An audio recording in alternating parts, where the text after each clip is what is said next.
Bueno, hay preocupación por el estado de salud del Papa Francisco, que se encuentra en este hospital de Roma, ya fuera de peligro, según los informes médicos que se han hecho públicos desde el Vaticano.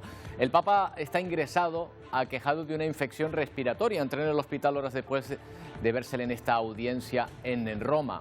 Por el momento, aunque se descarta que sea de gravedad, el ingreso vuelve a despertar los rumores sobre el estado de salud del pontífice, que a sus 86 años mantiene su intensa agenda diaria.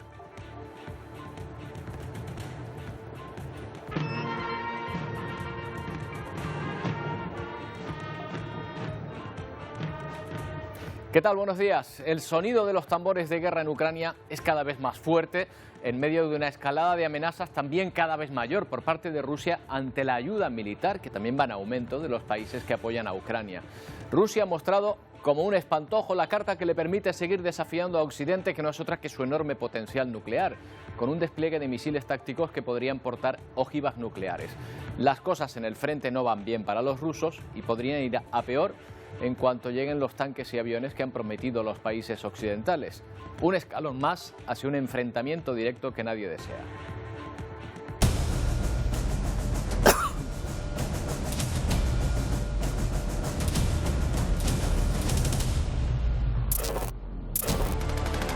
Bueno, los tanques empiezan a llegar. España es uno de los países que ha enviado esos carros de combate que están llegando poco a poco a Ucrania, junto a otro armamento que podrían servir para lanzar la contraofensiva que se prevé para esta primavera, con la que reconquistar territorio invadido por Rusia.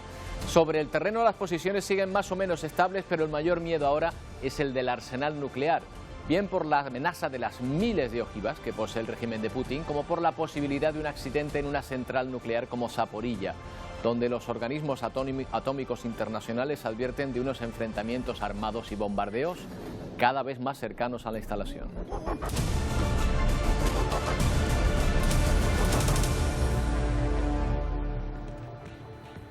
Otro de los debates del día en nuestro país, proveniente de una publicación del llamado papel cuché, es el de la gestación subrogada, vientres de alquiler, explotación reproductiva, una práctica prohibida en nuestro país, donde se han registrado más de 2.000 inscripciones de niños obtenidos de esta manera en el extranjero. El último caso es el de la actriz Ana Obregón, pero ni mucho menos es el primero.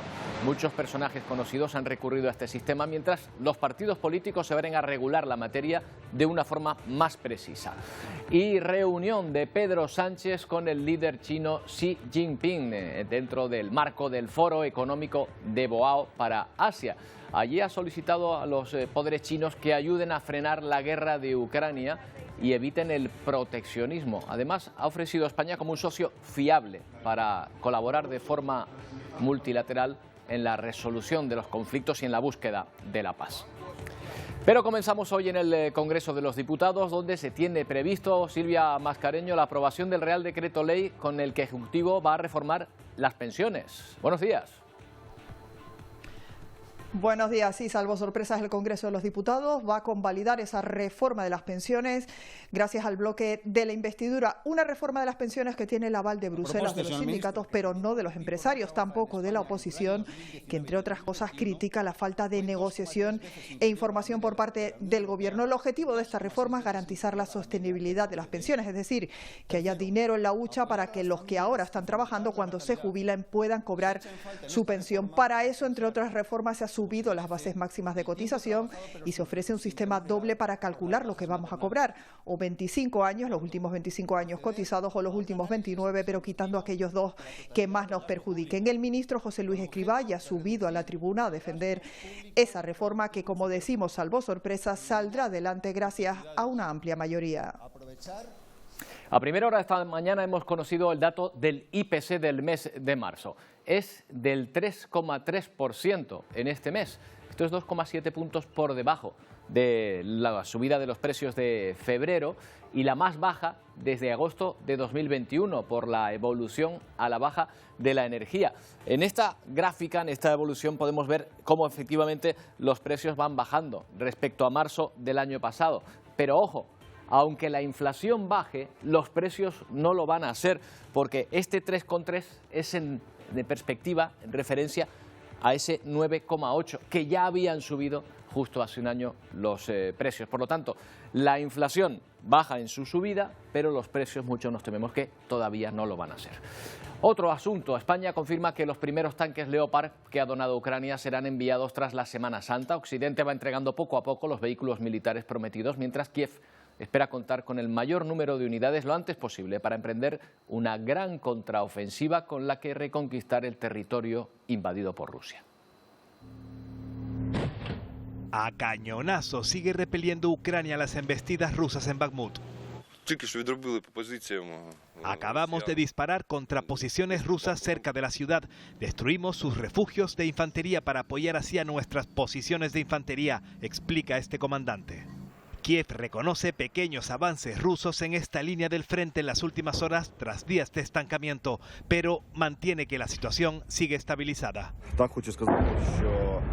Los bombardeos son constantes, pero la ciudad está bajo el control de las Fuerzas Armadas de Ucrania y el enemigo no podrá llegar aquí, asegura este soldado. Las tropas ucranianas esperan contar cuanto antes con todos los tanques y aviones occidentales para lanzar la deseada contraofensiva. Seremos mucho más fuertes, esos vehículos están actualizados, son modernos y tienen mejores armas.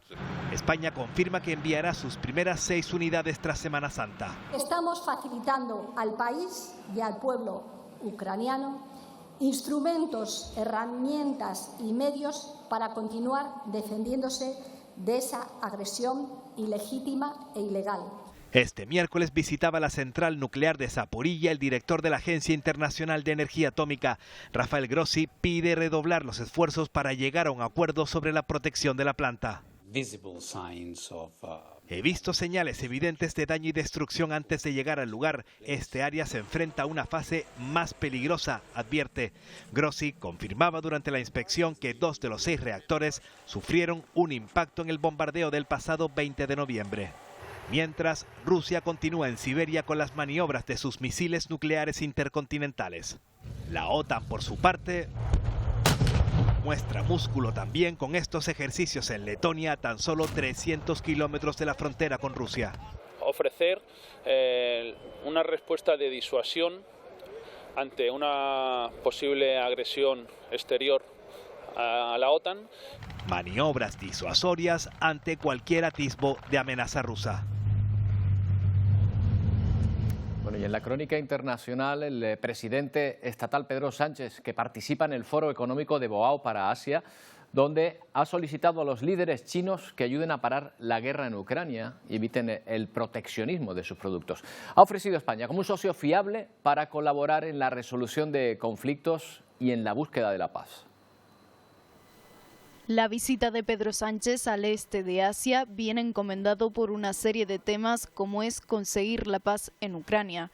El líder chino, tras su reciente visita a Moscú, se posiciona como uno de los principales mediadores de esta guerra. Esta visita coincide con una ofensiva diplomática del líder chino que busca una Unión Europea más cercana a Pekín y autónoma de Estados Unidos. Pedro Sánchez, por su parte, defendió el papel de España como país para invertir y ser socio en la búsqueda del final de la guerra y la importancia también de un comercio libre y justo. In every meeting, I have heard the same yearning for peace, stability and prosperity. Free, balanced and fair trade is essential if we want stability and prosperity for all.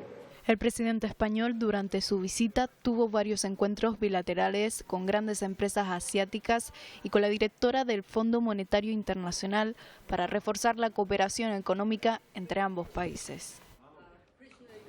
Bueno, ¿qué puede sacar España, nuestro país, de esta reunión, sobre todo con China, sobre todo con Xi Jinping? Se espera esa reunión de Pedro Sánchez. Y bueno, ¿qué espera China de nosotros? Mario López Areu es profesor de Relaciones Internacionales de la Universidad Pontificia de Comillas. ¿Qué tal, Mario? Buenos días. Hola, buenos días, Roberto. Bueno, ahora mismo China y España, ¿qué tal se llevan? Diplomáticamente, comercialmente, ¿somos buenos amigos? Sí, como sabéis, celebramos los 50 años de relaciones diplomáticas entre ambos países e históricamente la relación ha sido una relación cercanía tanto en lo económico como en lo cultural y sin grandes agravios bilaterales entre ambos países. En gran medida por eso también Xi Jinping, aparte de la presidencia rotatoria de la Unión Europea que España va a tener a partir de julio, pues España es visto como un país amigo por parte de China y por tanto ha sido por eso que Pedro Sánchez va a ir como uno de los primeros líderes europeos al país. Efectivamente, como representante de España, pero también dentro de ese papel que va a jugar en los próximos 6 meses nuestro país en la presidencia de Europa. ¿Crees que de alguna manera esa presión para lograr una paz empieza a ser sentida por China o hasta el momento la guerra de Ucrania no le está pasando factura diplomática? Le está pasando factura diplomática en Europa, sin duda, porque, claro, la narrativa que Estados Unidos ha desarrollado de que China es un aliado de Rusia y que está contribuyendo a agravar el conflicto y a agravar lo que es la invasión o apoyar la invasión de Ucrania, porque, claro, está, limitando el impacto de las sanciones que Occidente ha impuesto a Rusia. Entonces, lo que China en gran medida busca hacer con este plan de paz, que verdaderamente tiene poca profundidad, poco detalle, es un poco pues contrarrestar esa narrativa estadounidense y, posicionar a China como una superpotencia a favor de la paz, a favor de la resolución del conflicto, a ojos sobre todo de Europa, pero también hay que pensar de otros países de lo que se llama el sur global, es decir, Latinoamérica, África y el resto de Asia, ¿no? Y entonces hay que ponerlo en esa perspectiva también. Una de las estrategias de China a nivel internacional es extenderse a través de la llamada ruta de la seda, en todos los sentidos, comercial, diplomático. Yo me pregunto si la guerra de Ucrania le está dificultando esa estrategia o le está beneficiando porque al fin y al cabo está obteniendo gas y petróleo mucho más barato, Mario. Tiene las dos partes. Por un lado, es verdad que China está consiguiendo, por las presiones que Rusia está teniendo por las sanciones, ha conseguido que Rusia, se vuelva el socio menor en esa relación bilateral entre ambos países, con lo cual Rusia le está teniendo que vender a China recursos naturales, petróleo, gas, pero también otras materias primas a precios más bajos, y eso beneficia obviamente a China. Pero al mismo tiempo hay que pensar que, por ejemplo, la relación entre China y Ucrania era bastante intensa antes del conflicto y que Ucrania era un paso fundamental para la ruta china, ¿no? Para entrar en Europa, ¿no? Y la conexión entre Asia Central y Europa. Por tanto, hay unos beneficios por parte de conseguir materias primas a unos precios más asequibles, pero al mismo tiempo, como he dicho antes, la percepción que se tenga de China a nivel global, si Europa, por ejemplo, va un poco a remolque de Estados Unidos y se distancia más de China en esta polarización que estamos viendo a nivel global, eso puede tener, claro, un impacto para China, porque hay que pensar que la Unión Europea es un mercado muy atractivo, ¿no? para China. Claro, a mí me llama la atención que uno de los titulares hoy sea que se pide a China que evite el proteccionismo. Claro, esto es un tiro en el pie para un país que vive precisamente de exportarlo todo prácticamente, ¿no? Sí, yo creo que aquí hay dos elementos. Por un lado ha sido la política cero COVID que hubo en China, que verdaderamente cerró el país durante bastante tiempo e incluso puso, como sabemos, muchas trabas a lo que fue la cadena de suministros a nivel global, ¿no? Eso fue un problema importante. Y al mismo tiempo hay que pensar que China es un país que ha sido exportador, pero es verdad que Xi Jinping, cuando comenzó la guerra comercial con Estados Unidos, bajo la presidencia de Trump, lo que China empezó a buscar fue lo que ellos llaman un modelo económico de doble circulación. Es decir, por un lado, continuar exportando, pero al mismo tiempo fortaleciendo su mercado doméstico para prevenir que si en un futuro una guerra comercial se endureciese con Occidente, que la economía china pudiese seguir siendo viable. Entonces, yo creo que por ahí van un poco la línea de lo que el presidente Sánchez ha advertido en el foro de Wau. Al final, China sigue siendo un país abierto y exportador, pero hay que también pensar en que esas exportaciones tienen que estar equilibradas. Es decir, es no solo que China exporte al mundo, sino que el mundo pueda exportar a China, ¿no? Entonces, esa relación, más equilibrada entre China, el acceso a China y el acceso de China al resto del mundo y en particular al mercado único europeo. Muy bien, Mario, veremos qué da de sí esa reunión con el presidente chino. Gracias por atendernos. Buenos días. Un placer, muchas gracias. Gracias. Bueno, vamos ahora hasta México. En Ciudad Juárez siguen las protestas, sobre todo de los familiares de los 40 migrantes fallecidos en el incendio en un centro de detención, que piden que se haga justicia, pero sobre todo que se agilice la repatriación ahora de los cuerpos de las víctimas. Por su parte, la Fiscalía Mexicana ha ordenado investigar a los agentes que no abrieron las celdas para que estas personas pudieran salvarse de las llamas. En su mayoría eran migrantes procedentes de Venezuela y Guatemala. Por el momento hay bajo investigación 8 presuntos responsables.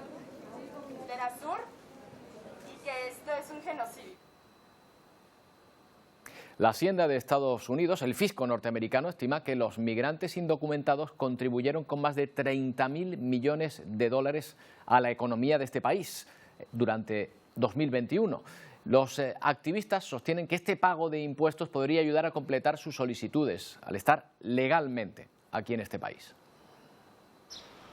El pago de impuestos es una obligación para todos los estadounidenses y para aquellas personas que residan en el país, tengan o no un estatus migratorio legal. Según activistas pro-inmigrantes, pagar los impuestos es además recomendable para quienes aún no cuentan con un estatus migratorio. A pesar de que el pago no garantiza el otorgamiento del estatus legal, por lo menos demuestra que los migrantes que siguieron el proceso honraron su deber tributario. Sí tienen derecho a cualquier beneficio de seguro social, de retiro o Medicare al momento en que ellos se hacen legal y obtienen un seguro social. Pero si ellos quieren escalar ese proceso y algún día llegar a ser residentes y ojalá ciudadanos, hay que pagar los impuestos. Entonces, obviamente, nosotros recomendamos eso. Cifras del IRS confirman que más de 30.000 millones de dólares fueron pagados por inmigrantes en 2021 y al menos 50% utilizó el número de identificación individual.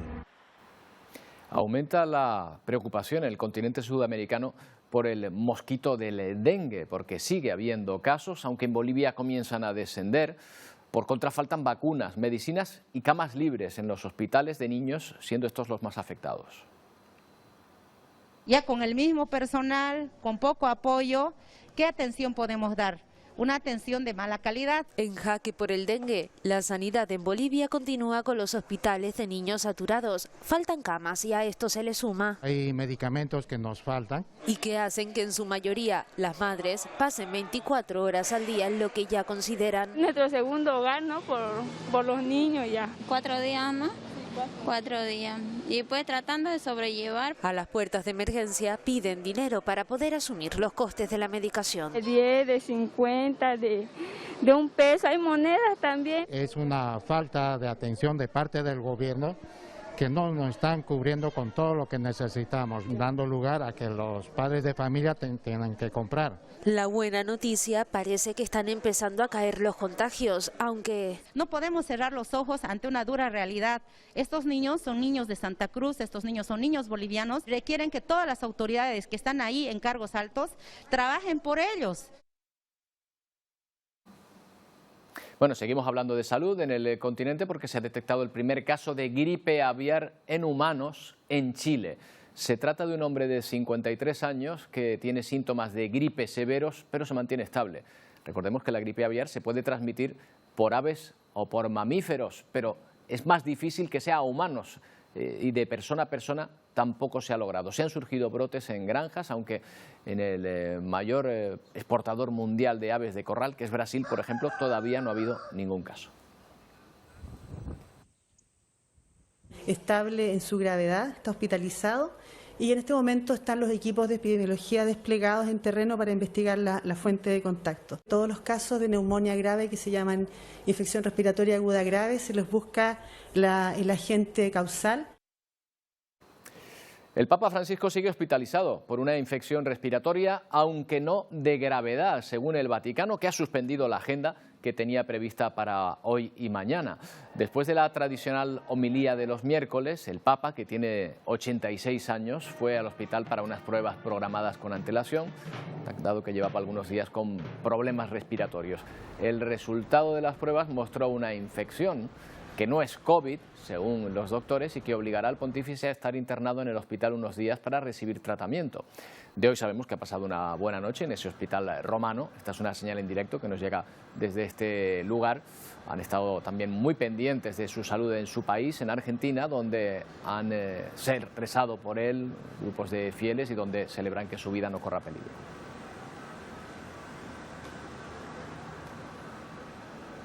Esta noticia para mí es como que una noticia de un familiar, de un abuelo que está enfermo. Si el Papa nos pudiera escuchar, le diría que lo necesitamos. Es un hombre fuerte, así que yo creo que va a salir adelante. Soy optimista porque sé que él es una persona muy fuerte. Yo creo que no se va a ir sin antes venir a Argentina.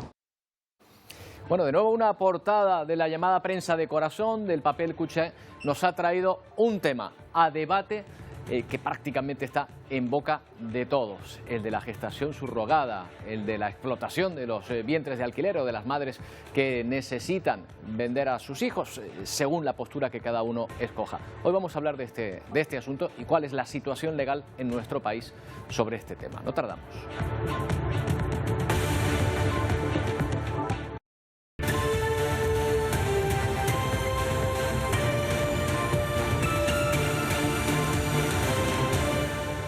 Bueno, pues son las 11:27 de la mañana. Vamos a hablar de ese tema que está en boca de todos prácticamente hoy. Y todo por esta publicación, por esta revista, la revista Hola, que nos mostraba a la actriz Ana Obregón con un bebé obtenido, decía la revista, por gestación subrogada. Claro, esto vuelve a abrir el debate, no es ni mucho menos la primera persona que lo hace. Javier Cámara, Miguel Bosé, Cristiano Ronaldo, futbolistas, son muchos los que lo han hecho antes, pero ha llamado especial atención el caso de Ana Obregón. Vamos a ver cuál es la situación legal en nuestro país respecto a este asunto. Lo repasamos con Antonio Cárdenas. ¿Qué tal, Antonio? ¿Qué tal, Roberto? Porque aquí la ley es clara. Este tipo de reproducción, explotación reproductiva para algunos, es ilegal, o sea, no se puede hacer en nuestro país. Esto ahora mismo en España es clarísimo. Desde el año incluso 2006 ya se prohibió esta práctica. Hay mucha legislación, pero bueno, vamos a ver enseguida cómo incluso la ley del aborto, aprobada este mismo año por el Congreso de los Diputados, ya define este tipo de reproducción, este tipo de gestación como esto que vamos a ver. Bueno, está prohibida en España y esa ley en concreto del aborto dice que es una forma de explotación de la mujer. Se habla mucho sobre esto, pero el caso es que esos vientres de alquiler, como también se llaman, en una mujer que no es la que realmente al final se va a quedar con niños, se considera en España como directamente como un tipo de explotación a la mujer. Y también se persigue a las agencias en España que promuevan esas prácticas. Por supuesto no que las promuevan en España, que está prohibido, pero sí a las agencias incluso que promuevan esas prácticas en otros países donde sí se permite. Incluso se prohíbe la publicidad en España a esas agencias que promuevan esas prácticas, ya te digo, no solo en España, sino en otros países. Claro, y para estas personas que inscriben a los bebés que traen de esta manera, no hay ningún castigo en especial, no está tipificado, pero ¿qué ocurre con los bebés? Exacto, si esa práctica se produce fuera de España, esas personas, esos padres, no tienen ningún tipo de penalización en España. ¿Qué pasa con los bebés cuando llegan a España? Bueno, hay jurisprudencia y también incluso sentencias del Tribunal Supremo que avalan esos derechos de esos bebés cuando llegan a España. Por ejemplo, el Tribunal Europeo de Derechos Humanos dijo por un caso similar en Francia y hace unos cuantos años que esos bebés se le tiene que reconocer la relación paterno-filial de ese padre que ha hecho ese contrato con ese niño que ha nacido o esa niña que ha nacido. O sea, no el padre biológico, sino el que llega a un acuerdo con su padre o con su madre biológica, mejor dicho, para que se quede. Exacto. Y también en España pueden ser inscritos en el registro civil. Eso sí, hay países, como por ejemplo en el caso de Ana Obregón, países con acuerdos con España, Estados Unidos es uno de ellos, en los que ya en origen, que lo facilita mucho, se le firma un registro, digamos, una documentación que dice que ese hijo, esa hija, pertenece a la persona que lo trae a España.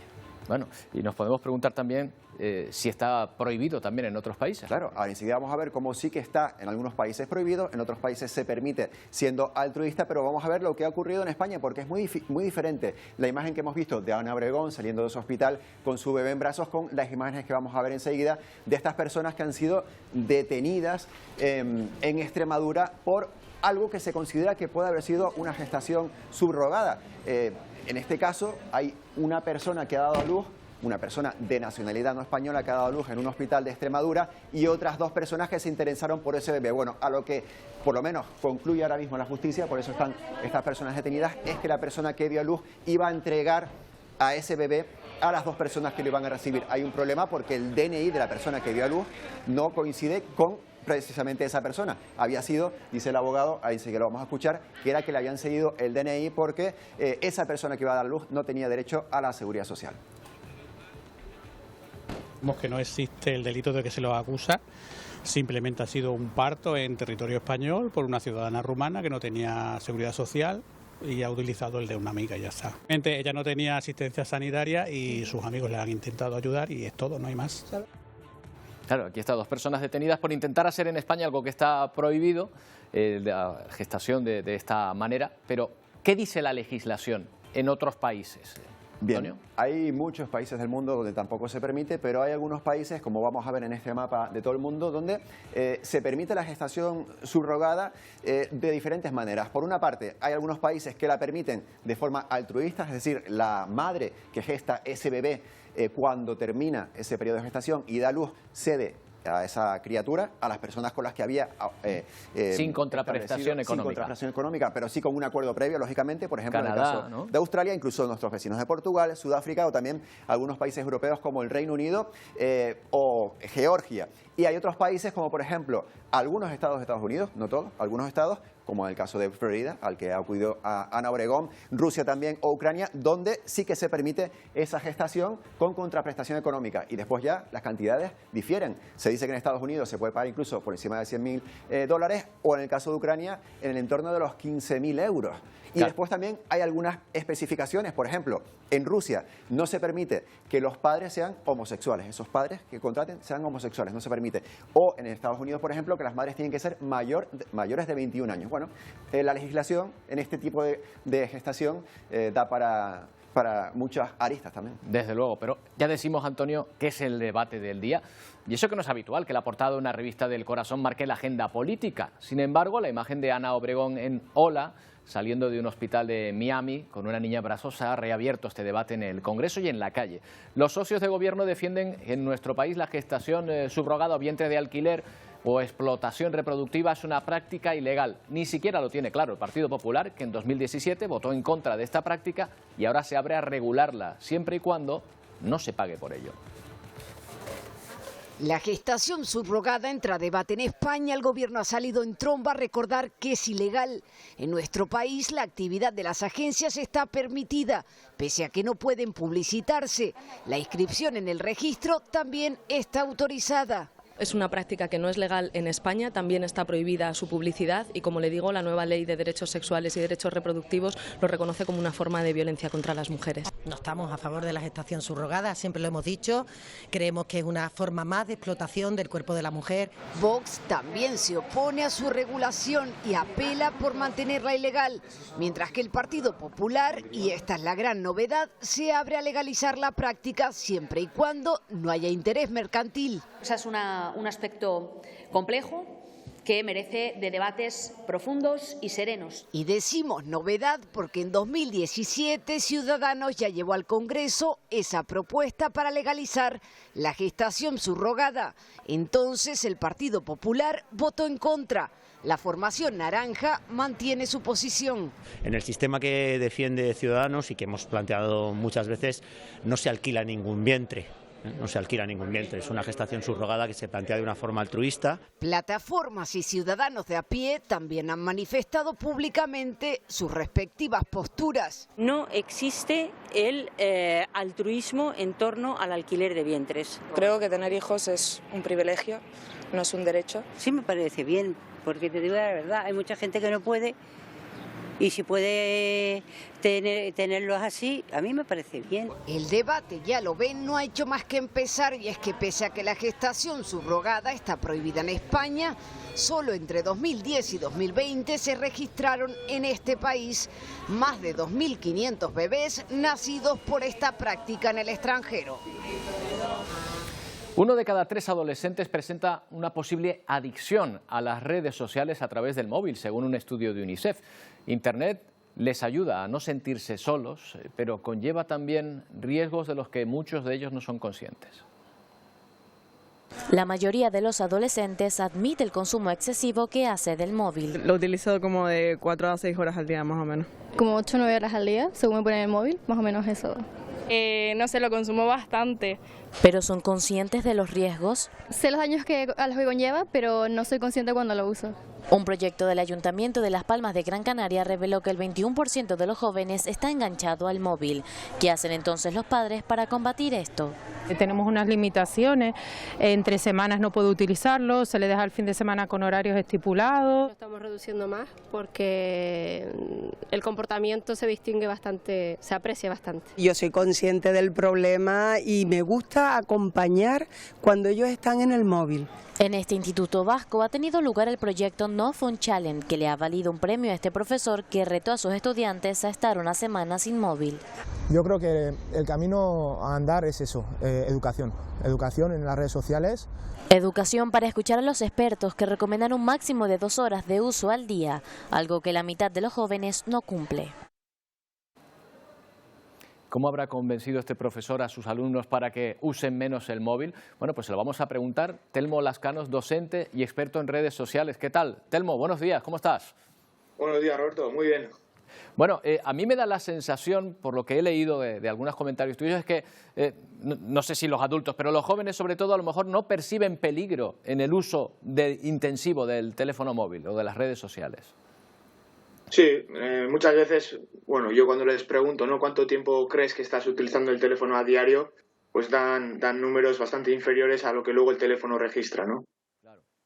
Claro. Y en ese sentido, sí. Una vez entienden eso, es más sencillo mostrarles todo el tiempo y todos los peligros que representa el móvil para ellos. Sí, bueno, en este tipo de educación yo creo que no existe, ¿no?, una píldora mágica que valga para todo el mundo, porque todos somos diferentes. Pero sí creo que a nadie nos gusta oír lo que tenemos que hacer, por un lado, y por otro lado, si prohibimos hacer algo, muchas veces invitamos a hacerlo, ¿verdad? Claro. Por lo que yo creo que la tecla que tenemos que tocar para esa motivación intrínseca es que a nadie nos gusta ser manipulados, ¿no? Entonces, cuando estos alumnos se dan cuenta, o estos adolescentes se dan cuenta de que las redes sociales no son gratis, ¿no?, y son ellos el producto en sí, pues ahí es cuando empiezan a querer, ¿no?, intentar entablar una relación seria con el teléfono móvil. Claro. ¿Qué planteamientos les hace usted, qué estímulos le plantea usted para conseguir que esa dependencia sea mayor? No quitarla toda, me imagino, pero que esa dependencia sea menor. Actividades alternativas, trucos para no estar siempre pendientes del móvil. Sí, pues bueno, mi punto de vista es que difícilmente, ¿no?, vamos a entablar una relación sana sobre algo que si no conocemos ese algo, ¿no? Entonces, lo primero que suelo hacer es dar ese conocimiento, ¿no? ¿Qué son estas redes sociales? ¿Qué técnicas, ¿no?, psicológicas y tecnológicas pues tienen para mantenernos delante de la pantalla? Y una vez que adquieren toda esa información, ¿no?, y he utilizado la palabra adquirir, pero lo construyen ellos, eso es muy importante, que construyan, ellos sean protagonistas de su estudio, pues generan luego una visión crítica, ¿no?, sobre ello. Y entonces, una vez tienen ya un conocimiento y una visión crítica, pues, vamos a decir, están preparados para entablar esa relación sana e intentar poner en práctica diferentes herramientas o costumbres saludables que podemos llevar a cabo con ese objetivo, ¿no? Claro, lo que pasa es que esto engancha, Telmo, que esto engancha de las redes y de todo, ¿no? Pero ya digo, no solo a los chavales, sino también a las personas ya de cierta edad, o sea, los que no hemos nacido con la tecnología. Al final, cuando uno no tiene nada que hacer, en cualquier momento echa un vistacito, ¿no? Y ya nos metemos y ya no sale, ¿no? Es difícil escapar a ese atractivo que tienen las redes. Sí, bueno, lo que tenemos que tener claro es que eso no es casualidad, ¿no? Eso se da a lo largo y ancho del mundo, ¿no?, porque está pensado para ello. De hecho, el negocio de estas redes sociales es mantenernos cuanto más tiempo posible delante de la pantalla. Porque, bueno, luego no me voy a explicar ahora aquí, pero bueno, se vende, ¿no?, la información, el Big Data que obtienen a través de nuestro uso, pues a través de data brokers, empresas que se dedican a ello. Y entonces, pues bueno, como nuestro tiempo es finito, pues, y hay muchas empresas que compiten por nuestra atención, ponen en marcha pues diferentes técnicas tecnológicas y psicológicas para mantenernos, ¿no?, delante de la pantalla. Y ahí está pues la lógica algorítmica, la radicalización, por ejemplo, o el efecto burbuja, los colores, cómo se utilizan estratégicamente, etcétera, etcétera, ¿no? Bueno, Telmo, los padres todo eso, pero desde luego parece que a los chavales les llega mejor cuando se los dice alguien, ¿no? Otra persona ajena a nosotros, ¿no? Sí y no. A veces es importante tener un vínculo con esta persona, ¿no? Y podemos llegar más. Es decir, entonces, depende de las edades en las que estamos hablando, pues, por ejemplo, sobre todo en quinto y sexto de primaria, un agente externo tiene mucha importancia. Lo ven como alguien, un profesional de esto, e impone, entre comillas, respeto, ¿no? Pero luego, cuando se hacen más mayores, por ejemplo, en cuarto de la ESO, que le venga alguien de fuera, o sea, su padre o madre, el que le está diciendo lo mismo, como que no le surge mucho efecto. Por eso incido que tienen que ser un poco ellos también protagonistas, ¿no?, de ese conocimiento, y cuando adquieren ese protagonismo y se dan cuenta ellos mismos de lo que tienen entre manos realmente, pues es ahí donde podemos empezar un poco a entablar una relación sana con el teléfono móvil, sí. Bueno, pues a ver si se va consiguiendo, que es una labor difícil y usted lo sabe bien. Telmo, muchas gracias por habernos atendido. Buenos días. Buenos días y muchas gracias. Bueno, una gran alternativa a estar mirando el móvil, por ejemplo, es hacer surf, pero fíjense que hasta esta actividad puede causar polémica. Por ejemplo, en Hawái, al lado de la playa, pero al ladito, han construido una piscina de olas artificiales que para más INRI está diseñada por un alemán que surfeaba en Múnich, una ciudad del interior donde, pues sí, también hay olas, pero no en el mar. Considerada la cuna del surf, Hawái tiene ahora nuevas olas para ofrecer. En esta ocasión, fabricadas en Alemania. La diferencia más llamativa está en que aquellos surfistas que las quieran conquistar tendrán que cambiar de escenario. Esta piscina de olas estacionaria puede presumir de ser la más grande del mundo. Generadas por turbinas, las ondas pueden llegar a alcanzar los 30 metros. La piscina obtiene su energía de los paneles solares del sol de Hawái, dice su creador. Este alemán cuenta que se inspiró en un conocido lugar de surf en el río de Múnich para llevar a cabo el proyecto. Cuando vine a Múnich para estudiar, nos reuníamos todos los días en el río para surfear. De ahí nació la idea en mi cabeza, relata. Sin embargo, hay quien se resiste a abandonar la playa. Sinceramente, creo que es un poco estúpido, afirma este surfero. Si fuera Hawái, me gustaría surfear en el océano y no en una piscina de olas estacionarias, dice esta otra amante de las olas. La sesión de 45 minutos ronda los $140. Es probable que algunos surfistas prefieran practicar en Múnich, donde el surf, aunque un poco más lejos de las olas de Hawái, al menos es gratis. Bueno, pues el tiempo viene buenísimo, estos días para hacer surf, que tenemos bastante calor y se está notando hoy esas altísimas temperaturas. Wendy, Pedro, seguro que ustedes también. ¿Qué tal, Roberto? Muy buenos días. Mucho calor, claro que sí. ¿Cómo no lo vamos a notar? Vaya, las temperaturas de récord que estamos viviendo aquí en Canarias esta semana. También prestaremos atención nosotros al tiempo, como siempre. Pero hoy en Punto al Día nos hacemos eco de esas imágenes que tuvieron lugar en el barrio de San Isidro, en el sur de la isla de Tenerife. La actuación de unos policías, de unos agentes de la policía ante unos perros en medio de una operación policial. Los perros resultaron heridos y nosotros nos hacemos muchas preguntas, como por ejemplo, si fue proporcionada la actuación de esos policías y si esos perros eran potencialmente peligrosos. Desde luego es un debate intenso que vamos a abordar con los sindicatos policiales, con el Partido Animalista, con PACMA y también con un experto etólogo, que para que lo sepan ustedes es un psicólogo experto en perros. Además también nos hacemos eco de una denuncia vecinal, nos llega desde el barrio de Ginebra, en la isla de Gran Canaria, en un edificio que llevan 17 días sin suministro eléctrico en las zonas comunes, y eso ha provocado que lleven todo ese tiempo sin ascensor, y estamos hablando de un edificio de 11 plantas. Estaremos allí en directo para conocer el testimonio de todos esos vecinos, pero hay más cosas hoy en Ponte al Día. Así es, esta mañana hemos conocido el dato adelantado del IPC Derivada positiva, pues que se sitúa en el 3,3% la inflación. Lo cierto es que bueno, se debe en parte por la bajada de los precios de los carburantes, también por la bajada de los precios de la electricidad, y eso sí, un dato importante, y es que esta cifra es 3 veces inferior a la de hace justo un año, cuando estallaba la crisis de Ucrania. Aún así hay muchas familias que tienen que seguir sorteando esta inflación, estos altos precios.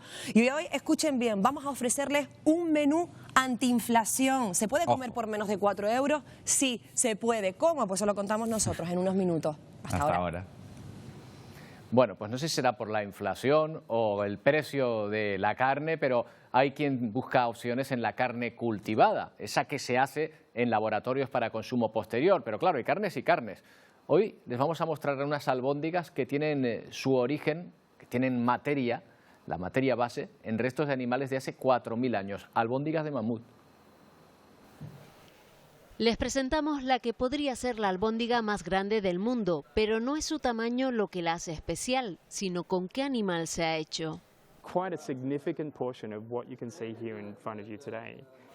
Gran parte de la carne que ven proviene de mamut, explica el director científico de la compañía que tomó secuencias de ADN de una proteína muscular del animal prehistórico y rellenaron los huecos con código de elefante, su pariente vivo más cercano. Luego colocaron esa secuencia en las células madre de una oveja y se usaron para cultivar en laboratorio la carne de mamut. Sin embargo, a pesar de haber creado lo que se espera que sea una carne sabrosa que tiene aroma a carne de cocodrilo, todavía no se apta para el consumo.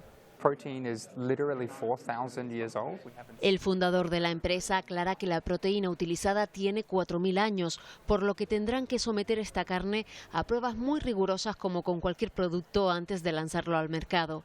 Aún así querían presentarla al mundo como una alternativa más sostenible a la carne real.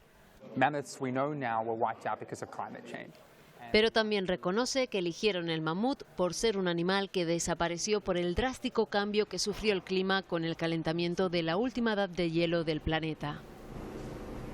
Bueno, moléculas de mamut, el código genético de un elefante mezclado con una oveja. Emilia, yo no sé tú, pero yo me pido el pavo de toda la vida y ya tiramos para adelante, ¿eh? Porque pues yo también, como tú. Yo a lo tradicional. Esa albóndiga no me la como yo. Bueno, no hemos terminado el mes de marzo, Emilia, y los incendios, ya hemos visto que algunos de ellos de mucha gravedad están ya en la península, pero ojo, algunos incluso en las zonas más húmedas de la península. Pues sí, el mes de marzo no ha terminado y tenemos muchísimos incendios, no solo el de Castellón, que ha sido el más virulento de la última semana, también tenemos en Cantabria, en Asturias y en Lugo. En Lugo, precisamente, en esta provincia ha tenido que elevar al nivel de emergencia 2, que como sabes significa que la competencia pues la adquiere la Junta para poder luchar contra ese fuego, porque en las últimas horas se ha desatado con bastante virulencia. 1.100 hectáreas justamente en el municipio de Baleira, en Lugo.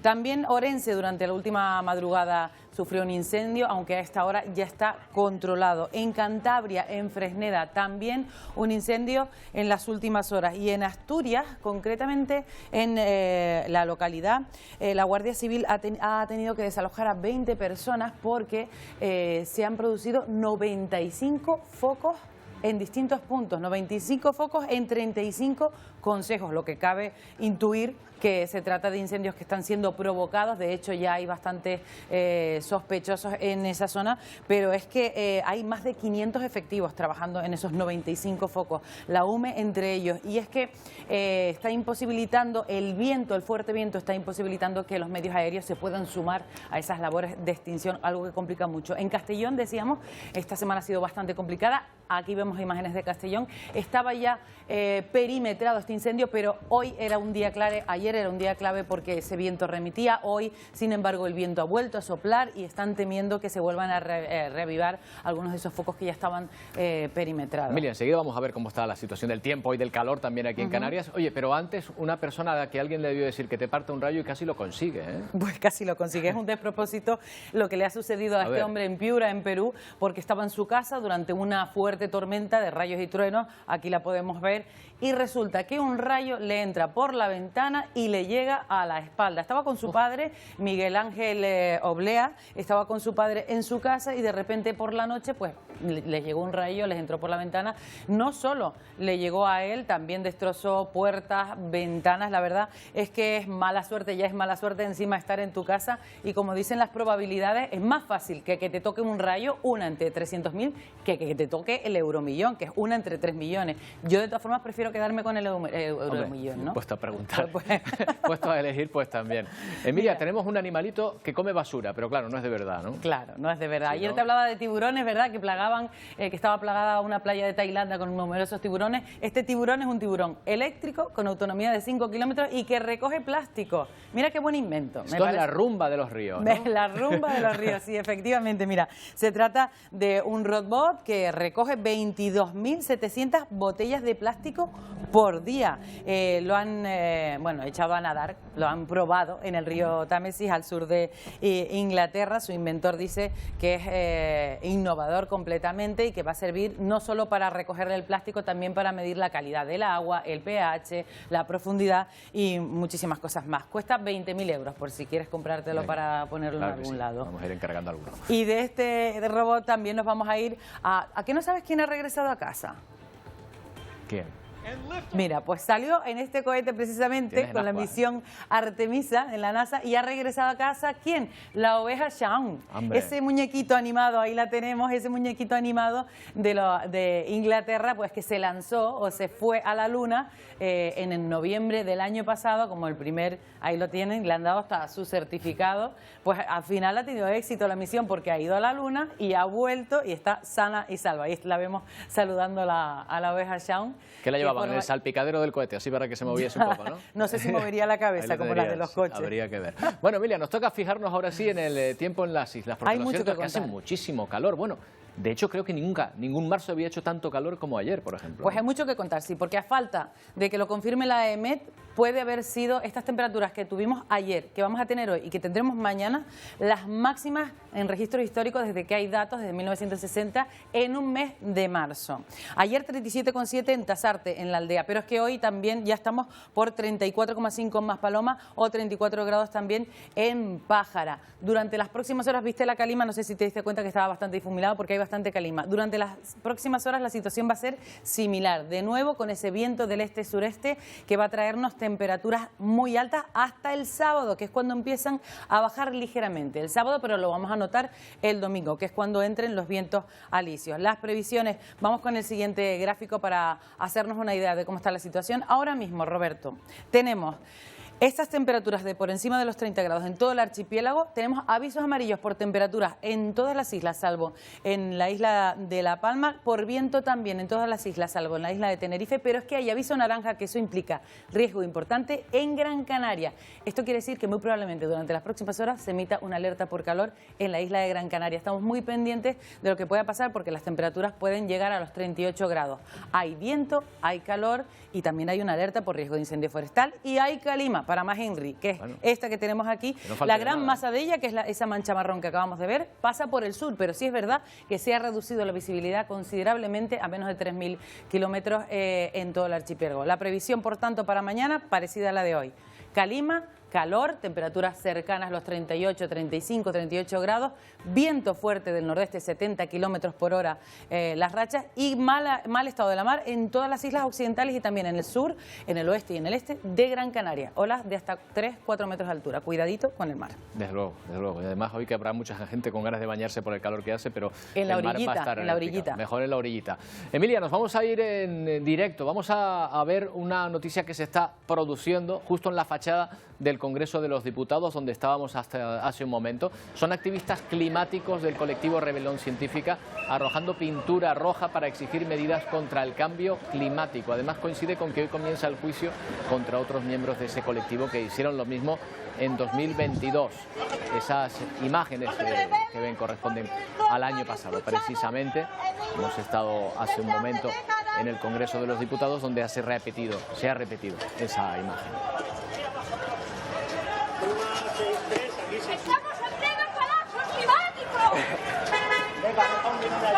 Bueno, nos vamos a ir con imágenes muy distintas que nos llegan desde China, bailes y juegos tradicionales en la región autónoma del Tíbet con el florecimiento de los melocotoneros, un festival anual que congrega muchísimas personas en este lugar. Así de festivos nos vamos hoy. Volvemos mañana a partir de las 11 en otra edición de Atlántico Noticias. Adiós.